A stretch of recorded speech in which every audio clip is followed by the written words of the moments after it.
Okay, I think we're on. I'd like to welcome everyone. Hello. Thank you for joining us tonight to the National Widowers Organization monthly Zoom meeting, where we seek to provide grief support for those who have lost a spouse, partner, or a significant loved one. The NWO and the Men's Grief Network is a nonprofit group bringing men together in grief.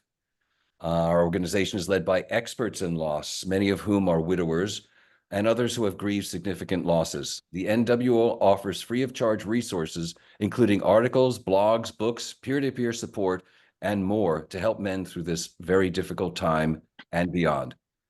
As men, we don't have to go through loss alone, whether it be the loss of a spouse, child, parent, friend, or sibling. I'm NWO board member and widower Ken Levy, your host. Our topic this month is when peer support is not enough. Tonight's discussion will address times when peer support is not sufficient. The webinar will cover current therapeutic interventions, focusing on ketamine, which is a relatively new therapy. Ketamine has been shown to promote the growth of new connections in the brain, which can help interrupt the cycle of persistent sadness and despair that often accompany grief. Tonight's educator is Matthew Morse. Matt is a New York City-based psychotherapist, a fellow Brooklynite, as myself, Matt specializes in helping adults navigate anxiety, addictions, and major life transitions such as death, divorce, or serious medical diagnoses. Matt has a diverse background that ultimately led him to his current field after studying philosophy in college. He spent years studying and practicing Tibetan Buddhism in Nepal and India, and a year living in Tokyo. Upon his return to the States, he studied English Lit at the graduate level and moved to New York, forging a career in journalism for over 15 years. During the recession of 08, Matt was laid off from a magazine he actually helped to found, and in the process of working through professional and personal losses, he went back to his roots and decided to train as an interfaith spiritual chaplain at Mount Sinai Hospital here in New York City. Matt went on to work at Calvary Home Hospice for 6 years, first as a spiritual counselor and then as a bereavement counselor. He holds an MA in clinical counseling from Fordham University. After the conversation concludes, we'll have a question and answer period. So please feel free to share your thoughts and comments with us in the chat box. Please send them all throughout the event. If Matt says something that triggers a thought or a comment, we'll get to as many as we can. And so we'll start the evening. Just briefly tell you a little bit about my backstory. I've been sort of playing the role of moderator here for quite some time on these webinars, and haven't really spoken much about my personal journey on this road to grief and my involvement in the National Widowers Organization. My wife, Sheila, passed away of inflammatory breast cancer in 2008. It seems sometimes to be yesterday, and it seems sometimes to be forever. Sheila was kind of like the poster child for not getting cancer. I don't know how many of you guys out there can relate to that as far as your wives being diagnosed with cancer. There was no risk factors for her. She was an athlete and she was a marathon runner. She ran 8 marathons here in New York City, including, of course, the famous New York City Marathon quite a few times. Very healthy, a virtual vegetarian, no family history of breast cancer. So when she was diagnosed the first time, it was a shock. It was stage 1, which is very curable. And if you guys are also dealing with spousal situation with breast cancer, you might be aware that breast cancer strikes 1 in 8 women, which is quite a lot. So that's why it's important, of course, for women to do the breast self-exam regularly, which Sheila did.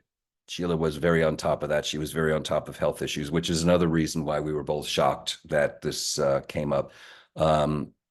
So in any case, the treatment, since it was stage 1, was the conventional cut, burn, and poison, which means surgery to remove any cancerous growth and leave what they call healthy margins so that they excise not only the tumor, but the tissue surrounding the tumor so that there's no evidence of any cancerous cells that are left behind. And of course, That's not an exact science. That's more like an art and down to each individual breast surgeon. That's the cut. The burn is the radiation. So Sheila did about 6.5 weeks of daily radiation, which beats you up pretty good. And then the poison is, of course, the chemo. So Sheila did rounds of chemo that was put forth and suggested by her oncologist. So we had great faith that she was going to survive this, as many women do when they're diagnosed with stage 1 breast cancer. And certainly it was a very scary time, but we were all very optimistic because statistically, this is a very treatable and survivable disease if it's caught early. Plus the fact that Sheila is, as mentioned, very strong, and as not mentioned, an incredibly upbeat woman. Her soul is just so. I tended to always be a glass half empty. She was always a glass half full. She made me a glass half full person. She was always very upbeat, very optimistic, smiling, and she just was really. I hate to invoke the expression "lit up the room," somewhat hackneyed, but she did. She radiated that from her soul. So we were good after that year of our cancer year, as we refer to it. And it did last about a full year. We went about our lives after that. And at the 5-year survival mark, which is what we all look forward to, that if you're good to go and there's NED, which is no evidence of disease, in cancer parlance talk, NED, after 5 years, you're considered pretty not cured necessarily. It depends, but you're kind of good to go. So just at the 5-year survival mark, my beautiful wife started to display some anomalous, easy for me to say, symptoms. Anomalous. That's it. The doctors misdiagnosed it, which is very upsetting. They thought the swelling in her arm was due to lymphedema. The swelling in her arm was, in fact, the cancer coming back in the lymphatic system in the form of something called inflammatory breast cancer. Inflammatory breast cancer doesn't have a focal tumor. So it is breast cancer in its cytology, or in the way it's actually diagnosed as to how they determine what the origin point is, the primary tumor. So it is breast cancer, but instead of forming a central tumor, it spreads throughout the lymphatic system, hence making it incredibly deadly. So 5 years after dealing with stage 1, it came back as stage 4, and basically due to a lot of wasted time from the doctors misdiagnosing it, she passed within a couple of months, about 4 months after they officially diagnosed it. It was a horrible time. It was very difficult for me. I had no plan B in life. Sheila and I were very happy. We didn't have children. So we really did turn our time and attentions towards each other. We did a lot of traveling to many countries, many different states within the US. We had a rich and very full life, a very exciting life. I was involved in journalism, so along the way, I got to meet presidents and rock stars and film stars, and went out to Hollywood, and it was just wonderful. Rock and Roll Hall of Fame, and it was very exciting. And we also went to the Amazon, Sheila and I together, and I did reports on my radio program, which I then had, which was syndicated across the country, called the Environmental Minute. I hope I'm not rambling on too much about this, just to try to give you a little bit of a background. It was very difficult, as I said, after living this incredible life with my beautiful, beloved Sheila, to be confronted with the reality of her loss. I took it very hard, and I was diagnosed at the time with complicated grief, which is now called prolonged grief disorder. And I would say I was suffering from prolonged grief disorder, which means that you can't seem to get out of this grief cycle for about over 2 years. So if any of you guys are experiencing grief that's lasting more than what you're normally told, a year, a year should be sufficient. That's not true. Whatever you feel is sufficient is really the bottom line, is sufficient. But in my case, after I kind of came out a bit of the grief, I learned what the difference, the dividing line was between grief and depression. I went into a depression, so really got hammered. So it was really two for the price of one. So one of the things that I tried therapy, both group therapy and individual therapy. I was put on antidepressants. That didn't seem to work. I'd love to hear your opinion about that, guys out there, if you found that antidepressants were helpful, if you had in fact been, prescribed them during the course of your bereavement, or even not related to bereavement. So I also spoke to chiefs, priests, rabbis, you name it, spiritual people. And in addition, I went on a clinical trial of the drug ketamine.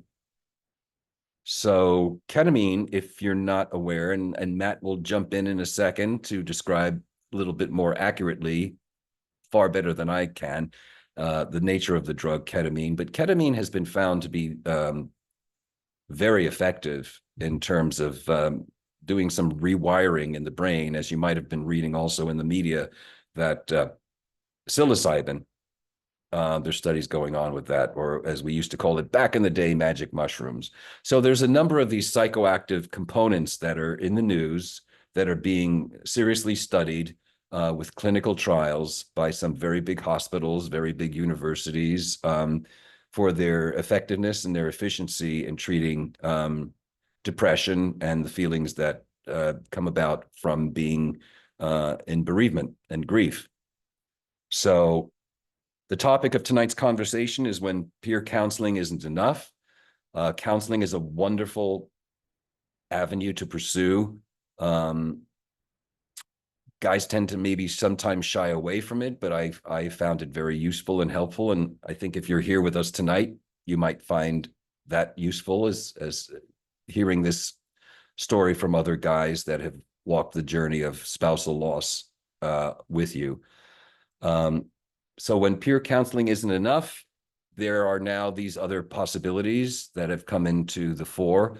And at this point, I'd like to hand it over to Matthew Morse, who could give you a lot more information on the promise of some of these psychoactive drugs. And so over to you, Matt. All right. All right. Thank you, Ken. Thank you so much. And thank you for sharing your story of heartache and loss and some degree of healing, I take it, over those years and all those methods. So ketamine assisted psychotherapy, ketamine, well, let's see. Although I have a long history of experimenting with psychedelics, mostly MDMA and psilocybin when I was younger, and I didn't really become familiar with ketamine as a substance or ketamine assisted psychotherapy until about January of last year, 2022. And I know Ken was part of his trial in, I believe, 2015 at Mount Sinai. And so ketamine was rather new to me. I was initially very skeptical of ketamine. I like things that are natural. Ketamine comes from a lab. It had a stigma to it because of its recreational abuses, but it was known to help people first in the study in 2000 out of Yale University. It was proven that it could help with what they call treatment-resistant depression. And at least 30% of all depressions are treatment-resistant, meaning they don't, that the normal antidepressants don't work. The Prozacs and the Wellbutrins and whatnot don't work. So you have treatment-resistant depression. And depression is different from mourning, from grieving, but there's some overlap, of course. But it turns out in the long run that ketamine is helpful not just for treatment-resistant depression, but for many mental disorders, including anxiety, PTSD, alcohol use disorder, OCD or obsessive compulsive disorder, and many major life transitions, including grief due to multiple losses or loss. And it's also just good for existential distress, burnout, uh, isolation during the pandemic, uh, feeling life is meaningless. It can help one open up avenues to find meaning. So now I myself, so I was introduced to ketamine in January of 22, first through taking these lozenges, these rapid dissolved tablets that I got through an MD and a psychotherapist, and then with also with IM injections. We'll talk about routes of delivery later. And I was trained in the basics of ketamine therapy, or ketamine assisted psychotherapy, KAP or CAP, by Phil Wolfson, MD. He's the man who, Phil Wolfson wrote the book. If you look up podcasts and YouTube, you'll find him all over. He put this book together, and he's sort of the big guru on ketamine and other psychedelic therapies.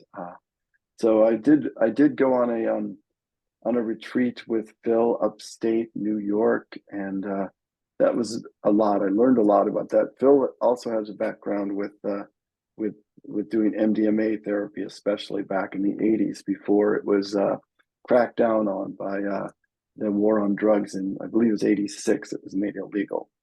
So what exactly is ketamine? Ketamine is classified as a dissociative anesthetic.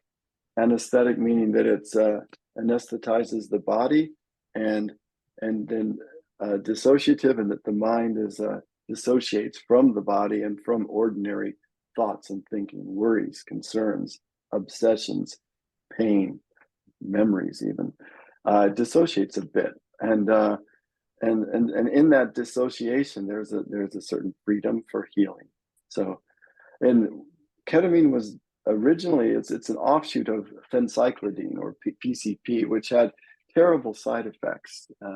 People would have bad experiences with PCP, which we've heard of as a angel dust, a terrible street drug. So they refined phencyclidine and came up with ketamine in the early 1960s. I believe in 1962 in Detroit, Michigan. It was made, compounded, discovered. And unlike psilocybin or magic mushrooms, ketamine cannot be found in the natural world. It comes out of a laboratory. Now, so 62, it's founded and it's around. And by 1970, it was approved by the FDA as a for use with wounded combat warriors in Vietnam. And so they would it was used in intramuscularly as to shoot if someone was injured or lost a limb or had a bad injury. They would have the wounded combat warrior in a foxhole, and they would shoot them with ketamine, and hence the name K-hole or ketamine hole is where that is the origin of that term. Now, after the war ended, Vietnam War, 74, it found common use as a surgical anesthetic for people and for veterinary purposes. Sometimes ketamine is referred to as a horse tranquilizer, which it is. No, so it has many purposes. It's not just one thing, and so it's distinguished by the fact that it offers very little threat to the breathing reflexes, meaning that you can take ketamine, be disembodied, be free in your mind and free of pain, but your breathing will not stop. So that's key. That's key. And it's also commonly used even as a pediatric anesthesia for kids, and is listed in the World Health Organization as an essential medicine. It's very affordable, it's easy to administer, and it's very safe. And so a funny thing happened on the battlefield and in the pediatric units of hospitals, and that people needed to use they used ketamine as a surgical anesthetic or an analgesic painkiller, and then people would come back with reports that they had visionary or positive dreamlike experiences. So while under the influence of the ketamine, and many of the patients found these experiences charged with hope and positivity, these visionary experiences. And so I like to imagine small children kind of flying through space with their favorite stuffed animal. And I don't think that's so far from the truth with some children's visions. So ketamine continued through the 70s and 80s. In the 90s, it became a fashionable club drug or rave drug. But it was also being looked at scientifically because the side effect of that visionary experience was the potential for healing when it's in psychological healing. So you could use ketamine in combination with psychotherapy to help a person have, maybe many small breakthroughs or a big breakthrough, or to reframe and rejigger their rigid reality so that they're more flexible, open, more fluid, more free. So by 2000, the team up at Yale University, New Haven, they published the first randomized controlled trial that showed that ketamine was helpful in alleviating depression, treatment-resistant depression, and that still is its go-to defining purpose. But it, like I say, it's multivalent. Panacea is maybe overstating it, but it can help with many psychological issues, not just depression. So papers continue to be published on ketamine, and the studies on depression make it, in the history of mental health treatments, it was a big breakthrough, because 1/3, or about 30% of all depression cases are treatment resistant. People get stuck, and they need a way to break through. So another reason people like ketamine as opposed to normal antidepressants is that you can go in for just 1 or 2 ketamine treatments a month, or you can do it at home once or twice a month and combine with psychotherapy. Whereas antidepressants you have to take on a daily basis, and there are many side effects. And in the 2000 teens, I guess, ketamine clinics began to open up nationwide, certainly in California. And by the summer of 2020, they were around in New York City. You can find many in New York City. And these ketamine clinics, they are intravenous delivery. So currently only MDs and nurse practitioners, NPs, can prescribe ketamine. But individual therapists, I work with like if I have a client, I have an MD I work with, and they will prescribe, the client will meet with the MD, and they're prescribed ketamine, then it's sent to their home, and then I'm their therapist. And we develop a protocol. The MD really develops the protocol in terms of dosage and frequency. Now, generally, with at-home ketamine treatments, it's low or moderate dose. You can do high dose, but usually it's low to moderate dose. High doses involves a visionary or psychedelic component, a deeper, more extreme dissociation.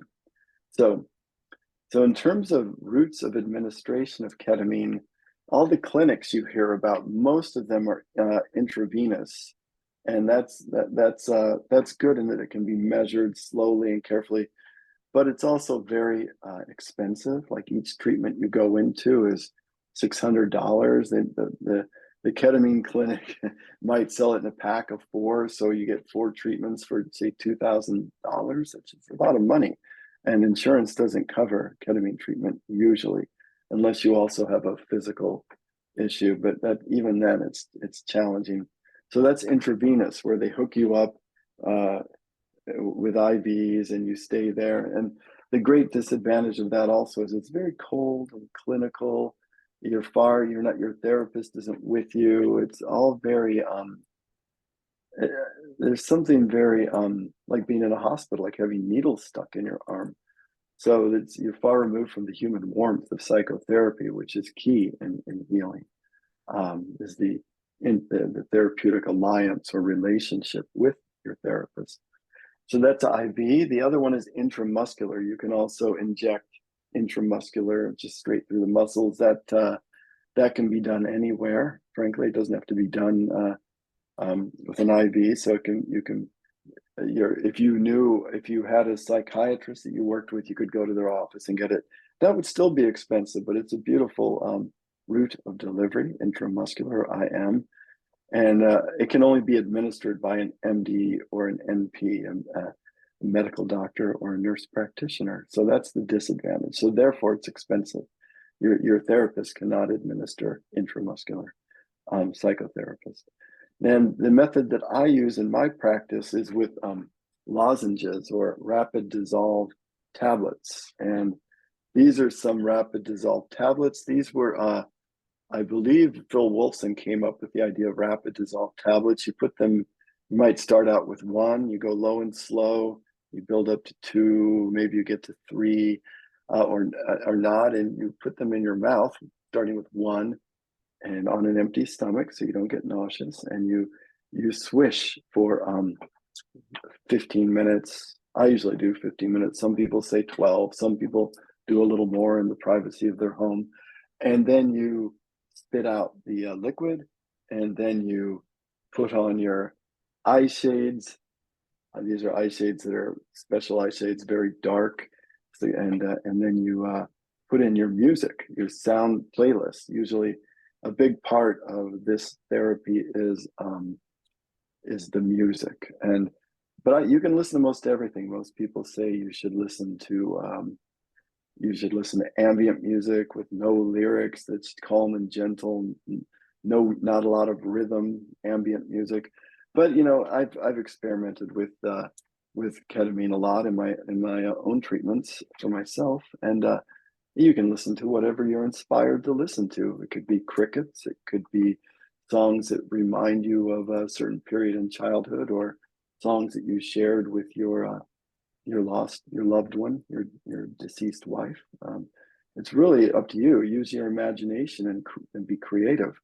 So what's great about these lozenges or rapid dissolve tablets is that you're very much connected with your psychotherapist. They're right with you, either on Zoom or in person. So it's very warm, and you go into this vulnerable, dreamlike trance state, and you come out of it after an hour or 45 minutes, and then you can talk more with your therapist if you desire. A lot of times people afterwards just want to be quiet, and then they'll do integration work later.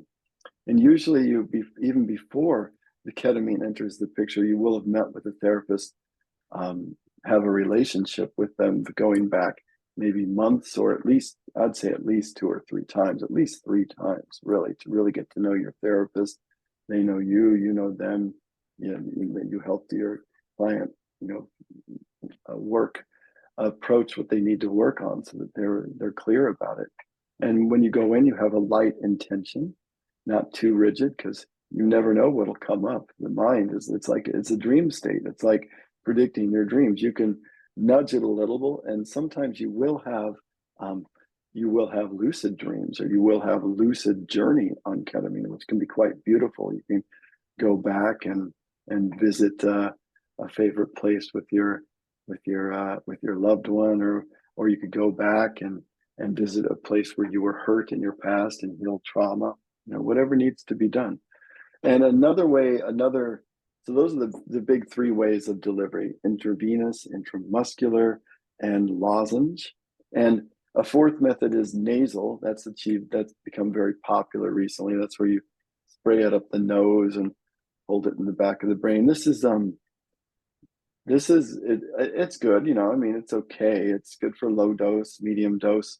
The problem with this delivery method is it can become addictive. People can start to sniffy a little too much and treat it a little lightly, and just a little for the show, that'll keep me going, time to go, and that's not healthy.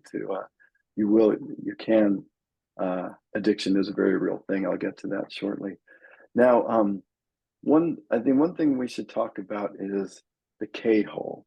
The K-hole is when you have a little too much ketamine. It's by definition usually in a social surrounding, a club environment, and maybe you've mixed your ketamine with other substances, which is disaster, to mix it with alcohol and whatnot.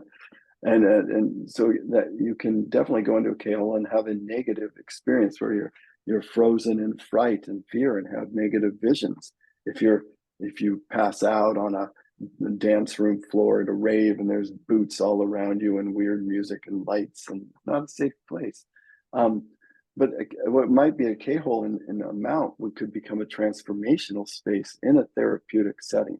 So set and setting, like we've always heard with psychedelics, mindset and the setting where you are. And what's so wonderful about these lozenges, these tablets, is that you can do it at home.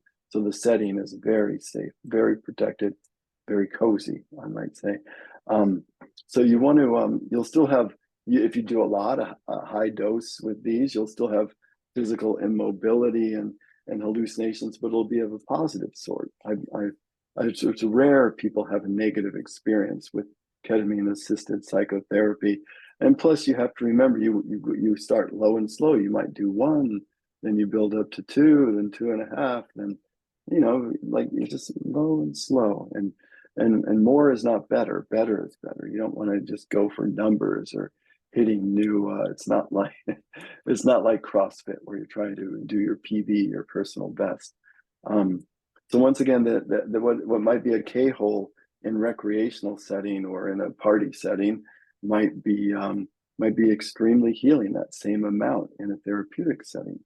So now we come to the topic of addiction, which is a very real concern with ketamine.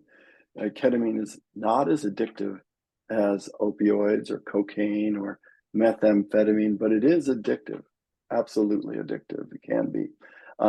Most addicts tend to snort their cocaine in the form of a powder. They'll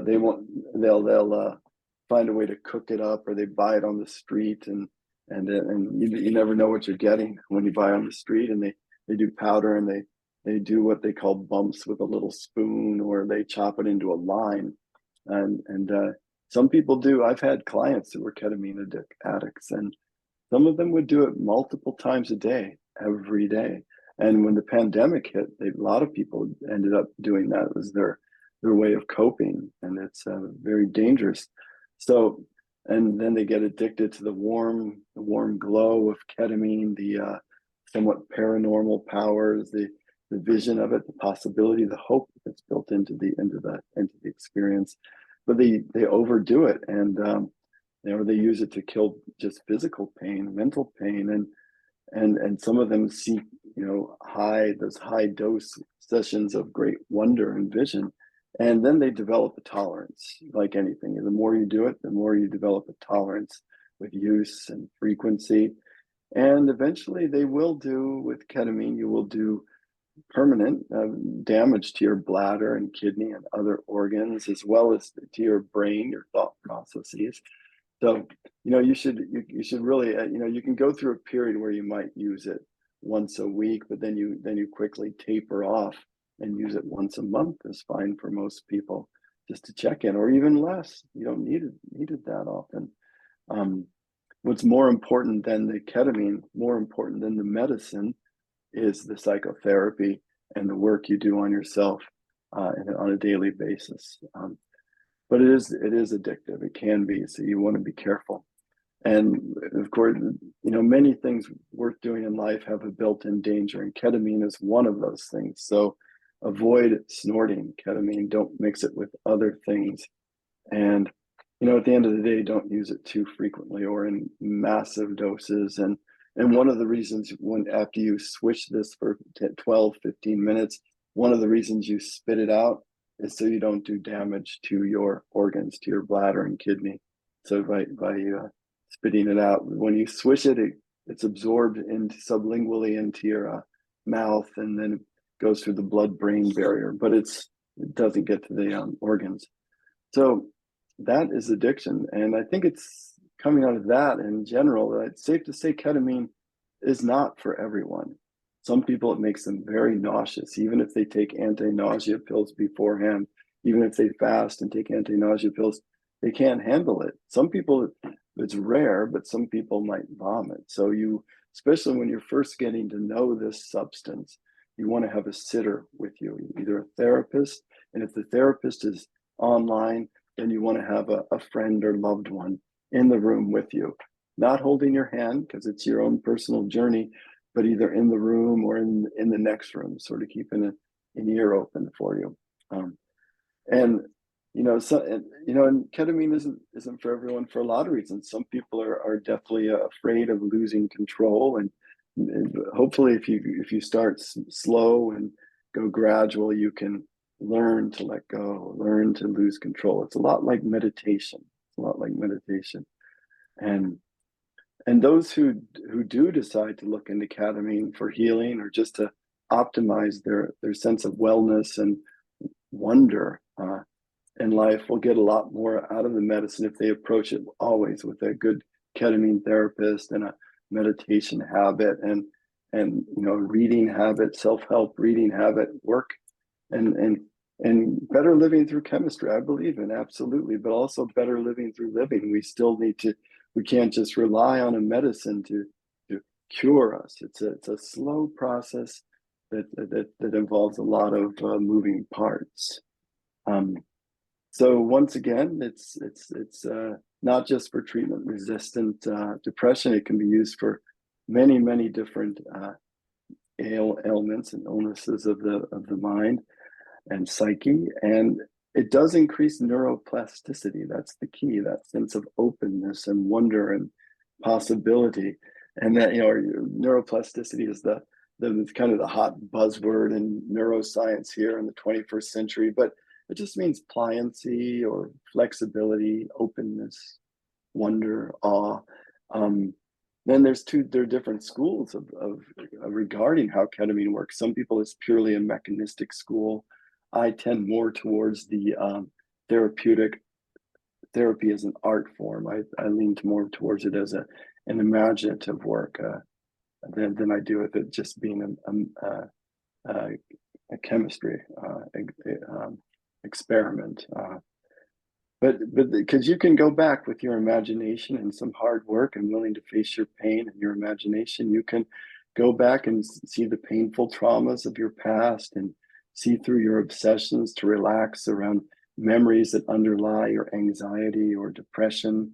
And ketamine is also an excellent seance vehicle, meaning that you can go back and visit your mother who died maybe 20 years ago, 30 years ago. Again, you can go back and visit your grandparents in a ketamine vision. It's a visionary dream state. It's a trance dream state, and you can visit your wife, even people more recently. Visit people you've hurt or people that have hurt you, and get to know all the causes and conditions, and work on forgiveness and compassion exercises. Compassion exercises for yourself if you were hurt by someone or a situation. So that's key. You can go back and take care of unfinished business and feel more at home in the world. So some of the signatures of ketamine are it's short acting, meaning that the whole journey is maybe 2 hours, 3 hours, as opposed to psilocybin, which is 5 or 6, or MDMA, Molly, which is also 6. So that's nice. It's short but long enough that you get a real experience. It can be a time out or a reset or replug for burnout. That can be very, very healing. Another key signature of ketamine is that it's every session is different. It's not the same. You never know quite what you're getting. There's always surprise, and that's part of the fun. Another signature is it's an endorsement of the power of your imagination and how much that shapes our reality. And another signature is that you can have a realization that my essence is not that of a depressed person. My essence is that I'm perfect as I am. I'm healthy. I'm an energy body. I'm Buddha nature. I'm basic goodness is another word that people often think of, that all is well underneath it all. And yes, you might be sad or depressed, but that's in the background. The foreground is that you're a beautiful, radiant being, that you have the love from within. And then another signature of ketamine is that you have out of body experiences, out of time experiences, out of bounded space. So you get this great relief from it all. And then you come back and it's okay, but you learn things on that journey. And another signature is it will deepen your meditation experience. If you're a meditator, it will help you to be able to enter your meditation more deeply, more easily, and more effortlessly throughout the day and even in sleep, perhaps. A signature of ketamine is it lessens external sensations and deepens internal sensations. So the eyes in particular, visual is you're kind of just seeing your inner visions, as Stevie Wonder, the album put it. You're seeing the light from within. You're seeing your visions from within. You'll have a taste of synesthesia. Often you'll be able to hear visions, or visions will be associated with hearing. There'll be a marked reduction in verbal thinking. That chattering mind will slow down and go to the background. The volume way turned down on the chattering mind. There'll be an increase in, like I said before, your internal visual experiences. You'll ultimately tune into your inner healing genius, or inner healing intelligence, if you want to call it that. I think we've all experienced that in some way. Like we'll have even a bad head cold, and there'll come a certain point where it's like, boom, we can feel we've turned a corner. This can help you turn a corner for psychic wellness. Okay. Overall, it can help to sand away your sense of self, and I mean that in a good way. If you're egocentric or loud or narcissistic or too much, it can help you to turn your volume down on being bigger. There's a certain humility to this substance, to ketamine. Can help you feel more connected to others and the universe at whole. You can connect with animals, with nature, with the planets, with the soil, whatever gives you, whatever feeds you.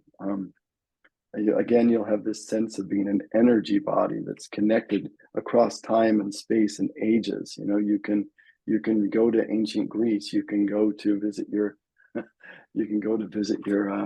your ancestors here in the United States, in America, or you can go forward in time also. Often you can experience a certain peace with death. They're using this more and more for people at the end of life phase with a terminal illness. Go in and get a ketamine treatment at home once a week or whatever, just to loosen your fear and connection with that grip, that death grip on the physical body and reality, and to let go into another larger reality. You can feel the connection with the world and the universe and love, and you'll develop and deepen your alliance with your psychotherapist, and that'll help your therapeutic process. And it helps you to face difficult memories, because all is good, so you can take it. You've got it to give. And it gives you more grist for the mill. The experiences you have while on ketamine will give you things to work with in your psychotherapy. And once again, it's a very remarkably safe medicine.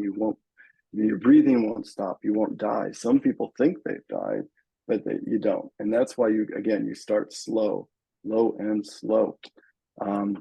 It can be a profound mystical type experience, meaning transcendent, transpersonal, something similar to what Buddhists talk about, shunyata, satori, drop off body and mind, have the vision of the clear light. These things happen, or if you're inspired by Judeo-Christian traditions, you could have it in that framework, And last but not least, I want to just emphasize once again, ketamine is transdiagnostic. It's not just for treatment-resistant depression. It's for PTSD, existential distress, or grief. It's for relationship issues. It's for OCD. It can be for chronic pain. You can use it. It can in numerous different ways, and it can enhance your life. And if you work hard and you don't overuse it, and by work hard I mean enjoyably, another thing, ketamine is just fun. It's a great, it's a pleasant way. I think it's a rocket ship. You make quick progress with ketamine, and so I recommend it to people that are curious. Go in low and slow. Sometimes I have some clients who went in slow and decided it wasn't for them. I had one client who gave her migraines. She already had migraines, but it gave her migraines, so she didn't want to mess with it. Another client, it can be a cure for migraines. It really depends. And so, and each person's different. You just have to go at your own pace and trust yourself. And that's it. Ken, where are we now?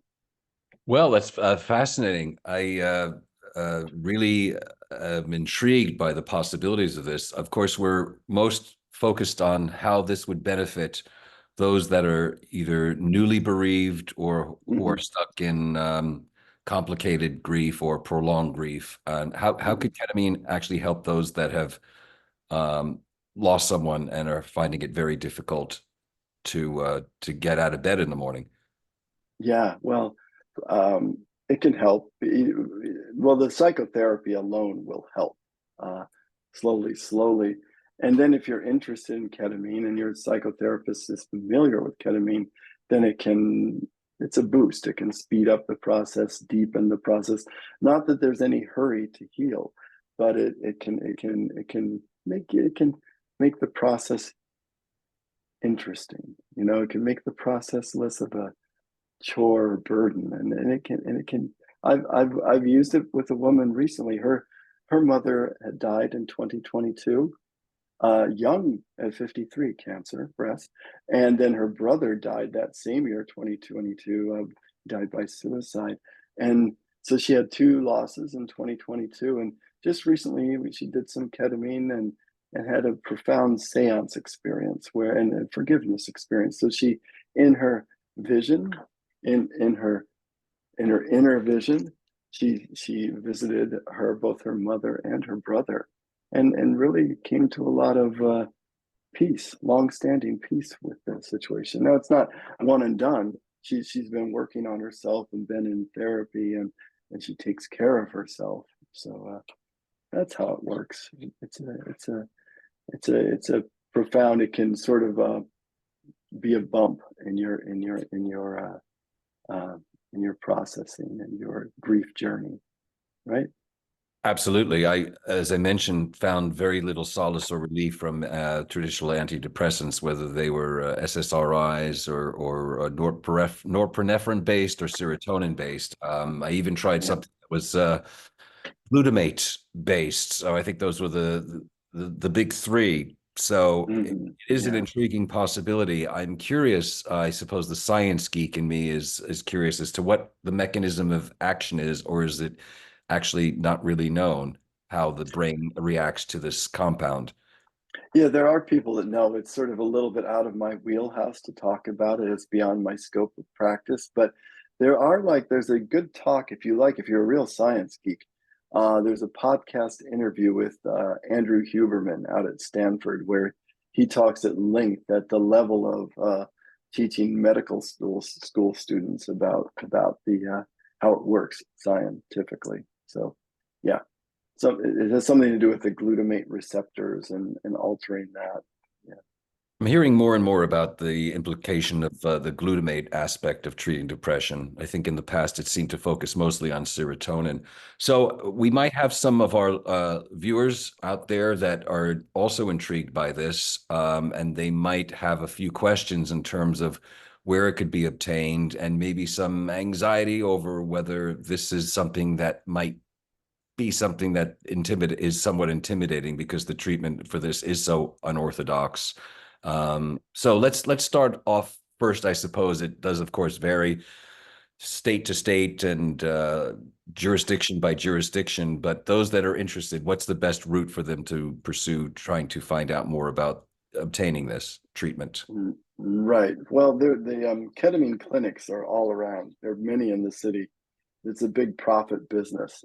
It's very expensive, but if you have a lot of money and want a real clinical circumstance, you can find one. Just look up ketamine clinics. Google There are many of them here in New York. Now for lozenges, there I worked with a company called Journey Clinical, and they have a lot of therapists. I think there's about 200 ketamine therapists in New York State, and that work with at home.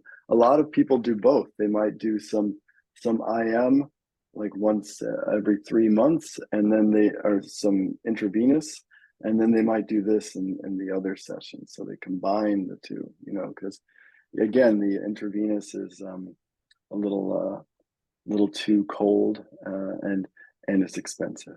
But yes, you can find it. Journey Clinical is a good organization. I would recommend. I mean, who am I to say? But I'd recommend against going with the sprays. Yeah.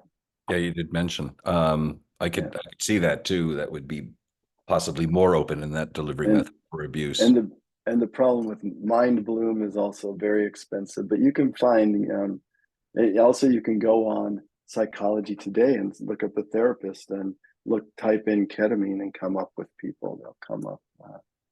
That's another way. There's, I suppose, also the possibility, as my introduction was some years ago, is clinical trials with ketamine in your local area. That's something else that maybe, if you're interested, you could Google that as well. Uh, Yeah, yeah. so my clinical experience was obviously supervised in a hospital, and it was, I believe it was either intramuscular. Is there actually a difference in the response, the reaction, as far as delivery dependency, whether it's done with the Mhm, lozenges or the intramuscular or the mhm. Yeah. Well, subcutaneous? the intravenous is immediate. As soon as they start pumping it in, you feel the effects, and then they can titrate it so it goes for a long time, right? So they can and whereas the IM, they just shoot you, and then within 3 to 5 minutes, your journey begins. Whereas this might take 20 minutes to really get going. 15 minutes swishing, and then at 20 minutes to 25, 30, it'll start to really kick in. So this is a little slower. It's because it's not in the vein or in the muscle. Yeah. Right. Just for clarification, Matt, when you say swishing, are you just talking about moving the lozenge around in your mouth as it's dissolved? Mhm. Yeah, it dissolves very quickly, and then you just have the saliva in there. So swishing is just holding it in your mouth, not swallowing, holding it in your mouth, maybe moving it around a bit. Yeah. So you're combining the lozenge with saliva and the water at the same time. Correct. Yeah, well, Got you don't need the water. You just do the RDTs, the rapid dissolve tablets, and then move it around. And 15 minutes is a long time not to swallow, or 12 minutes, 15 minutes. So it takes a little discipline. You have to sit up, and then after you spit it out, then you can put on your eye shades and then put on your sound system and lie down with a cozy blanket and just really relax and let go. Yeah, it's just like saying over and over again. And slowly the tension leaves, the tension in the body and the tension in the mind. And then, things become more spacious, perhaps luminous. So this can offer people who are recently bereaved and beyond a potential way to reconnect with themselves in terms of both an inner journey and also to try to make peace with their grief. I think that would be a wonderful thing if that's actually what this can deliver. It's In combination with psychotherapy. Yes. Yeah, I've had people that had persistent depressive disorder, long-term, low-lying, what they used to call dysthymia, and he did a ketamine treatment. He said that was amazing. I know what it feels like to feel good. He'd lost touch with that feeling. You know, so it gave him a glimpse of that, and then he found ways to get into it naturally.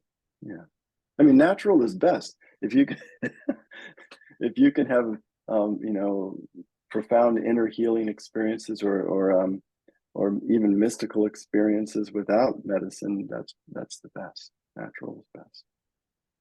right. So, are there any downsides that we should know? I mean, you did cover this quite extensively. So you did talk about the potential for addiction. And is there such a thing? Maybe our viewers are also curious as to hearing stories about bad trips. Is that a potential thing to consider? Yeah, addiction can happen, especially if you go into the nasal route and nasal delivery system or snorting powders, and but that's the big danger. And then there could be a bad trip or lost in the K-hole if you're in a party setting and you mix it with alcohol and you do too much too fast. But in a controlled setting with your therapist, and you've built up slowly, you should be able to, you should be safe. Yeah. I mean, you have to build up slowly. Yeah. Some people, they may not like it. You try the small amount, 100 milligrams, their first journey, and it may not be for them, right? Right, Yeah.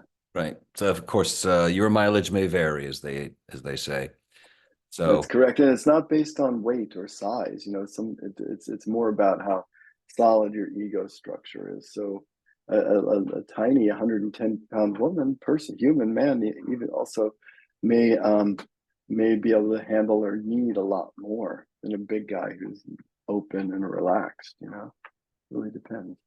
I think it's a fascinating area of study, and I think that there's a lot more research that's going to come out that will actually validate this new approach to psychotherapy and as an adjunct and as a way to promote healing from past trauma and loss and bereavement. And it's Mhm. been a great conversation, Matt. So I'd like thank you so much for coming on tonight. Um, Right. really helped to shine a light on ketamine and its possibilities with regard to the newly bereaved and beyond. And if you have any Mhm. further questions for Matt, who offers therapy via Zoom, he could be reached at matthewmorse@gmail.com No, or, Matthew Morse 9 at gmail.com. sorry, I should put on the glasses. Now I see it. That's yeah. Yes, once again, Matthew Morse 9 at gmail.com or six four Yeah. six 872-6840. I'd like to thank all of you for coming tonight. We'd like you to know you're not alone. Always feel to reach out to us here at the NWO if you want more info. Email us at or check out our websites at nationalwidowers.org and mensgriefnetwork.org, where you'll find many resources and links to this and other workshops available on our YouTube channel. Join us the last Wednesday of every month for our NWO Zoom workshops at 8:30 Eastern Standard Time. And if you missed any part of tonight's webcast, would like to watch it again, or send the link to a friend or loved one, the links are posted on the Men's Grief Network website, the Men's Grief Network Facebook page, and the MGN YouTube channels. You could also watch all past webinars on the Men's Grief Network YouTube channel. And finally, if you have suggestions for future workshops, please get in touch with us. Email us at info@nationalwidowers.org and check out our sites at mensgriefnetwork.org and nationalwidowers.org. We depend on your feedback to serve you better. So please keep in touch and let us know what you'd like to see more of or less of. And if you're watching us on YouTube, don't forget to like and subscribe, and that really helps us get the word out to other widowers, and hit the bell to be alerted to all upcoming NWO webinars. I'm your host, Ken Levy. Thanks for joining us again, and take good care of yourself, and good night. Thank you, Ken. Thank you. Thanks, Matt.